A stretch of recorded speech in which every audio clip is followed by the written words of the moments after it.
Welcome to the West Wing Week, your guide to everything that's happening at 1600 Pennsylvania Avenue. This week, Washington was blanketed by one of the largest snowstorms in the city's history, effectively shutting down the city for days. After the thaw, the president reminded folks it's the last week to sign up for healthcare. Which reminds me, it's the last week to sign up for healthcare at Healthcare.Gov. The president spoke at the Embassy of Israel alongside Steven Spielberg, and he traveled to Baltimore, Maryland.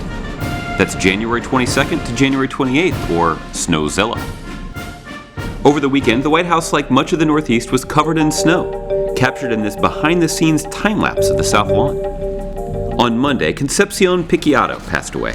Concepcion protested outside the White House for more than 3 decades, becoming the longest-running act of political protest in the United States.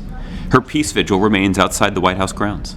On Tuesday, the president hosted House Democratic leader Nancy Pelosi and Senate Democratic leader Harry Reid in the Oval Office. On Wednesday, the president held a series of interviews with local television reporters from across the country, mainly to discuss health insurance and the rapidly approaching deadline to get covered by January 31st. That's why I put forward this Healthy Communities Challenge.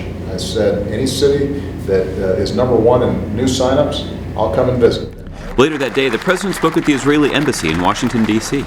Wednesday marked International Holocaust Remembrance Day and the 71st anniversary of the liberation of the Auschwitz concentration camp. The Talmud teaches that if a person destroys one life, it is as if they've destroyed an entire world.